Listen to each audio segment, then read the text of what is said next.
వరి పంటను మనకి ఈ యొక్క ఎలకలు కూడా మనకి ఆశించి నష్టం చేయడం మనం చూడవచ్చు. ముఖ్యంగా పిలక దశలో ఎక్కువ ఎలకలు ఆశించవచ్చు. అట్లాగే మనకి కంకులు ఏర్పడేటప్పుడు కూడా ఎలకలు అనేది మనకు పంటను ఆశించి నష్టం చేస్తాయి. సో ఇక్కడ మనం గమనించినట్లయితే పిలక దశలో ఇవి ఎలకలు మనము ఎలా నష్టం చేస్తాయంటే, ఈ యొక్క పిలకలని మొక్క మొదట్లలో ఏటవాలుగా 45 డిగ్రీల కోణంలో మనకి నీటి మట్టానికి కొద్దిగా పైగా కత్తిరించి వేయడం జరుగుతుంది. అలా మనం ఇలాంటప్పుడు ఏమవుతుందంటే పిలకల సంఖ్య తగ్గిపోవడం, మనకి దిగుబడి కూడా ప్రభావితం కావడం జరుగుతుంది. ఈ యొక్క ఎలకలు ఆశించినప్పుడు ఒకవేళ ఉధృతి ఎక్కువగా ఉన్నట్లయితే అక్కడక్కడ మనకి ఈ యొక్క ప్యాచెస్ లాగా మనకి ప్రదేశాలు కనిపిస్తాయి. అట్లాగే మనకి కంకులు ఏర్పడేటప్పుడు కూడా ఈ యొక్క మనకి ఎలకలు ఆశించి నష్టం చేయడం మనం గమనించవచ్చు.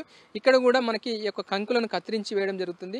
ఆ గింజల్ని కూడా కొన్ని తినేసి కొన్ని వాటి యొక్క కన్నాలలో అవి దాచుకోవడం అనేది జరుగుతుంది. ఈ విధంగా అట్లాగే ఈ యొక్క ఎలకల వల్ల ఏంటంటే ముఖ్యంగా గమనించాల్సిన విషయం ఏంటంటే అవి తినేదానికంటే అవి చేసే నష్టం మనకి ఎక్కువగా ఉంటుంది.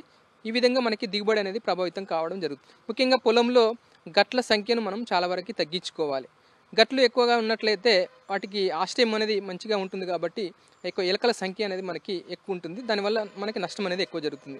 గట్ల సైజు కూడా మనకి ఎక్కువ కాకుండా సన్నగా గట్లు ఉండేటట్టుగా చూసుకోవాలి. ముఖ్యంగా ఈ యొక్క ఎలకల నివారణలో ముఖ్యమైన అంశం ఏంటంటే, ఒక ప్రదేశంలోని రైతులందరూ కూడా సామూహికంగా ఈ యొక్క నివారణ చర్య అనేది చేపట్టాలి. ముఖ్యంగా రైతు సోదరులందరూ కూడా దాదాపు వీలైనంత వరకు ఒకే రకమైన వరి రకాన్ని మనం ఎంచుకోవాలి. ఒకేసారి మనకి నాటు వేసుకోవడం కానీ, ఒకేసారి మరి పంట కోతను కోసుకోవడం కానీ చేయాలి. వీటితో పాటు మనకు ముఖ్యంగా బర్రో ఫ్యూమిగేటర్స్ అనేది మనకి పరికరాలు లభ్యమవుతున్నాయి. వాటి ద్వారా ఊదర పెట్టి, అంటే ఎలక కన్నాలు ఎక్కడ ఉంటాయి అక్కడ ఈ యొక్క బర్రో ఫ్యూమిగేటర్ ద్వారా పొగ బారించి ఆక్సిజన్ అందక ఎలకలు చనిపోయేటట్టుగా చేసినట్లయితే ఎలకల్ని మనం అరికట్టవచ్చు. ముఖ్యంగా ఎలకల బుట్టలు అనేది మనకి లభ్యమవుతున్నాయి.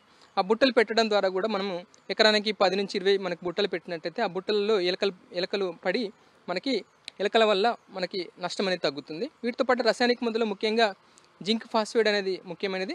అట్లాగే బ్రోమోడేల్ అనే మందు కూడా మనకి లభ్యమవుతున్నది. వీటిలో జింక్ ఫాస్ఫేట్ అనే మందు చాలా విషపూరితమైనది. ఇది ఒక సీజన్లో ఒకసారి మాత్రమే మనము ఉపయోగించాలి.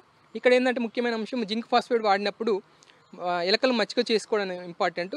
ముందుగా ఈ యొక్క జింక్ ఫాస్ఫేట్ వాడినట్లయితే ముందుగా విషం లేని ఎరను మనకి ఈ యొక్క ఎలకల కన్నాల దగ్గర మనం పెట్టాలి.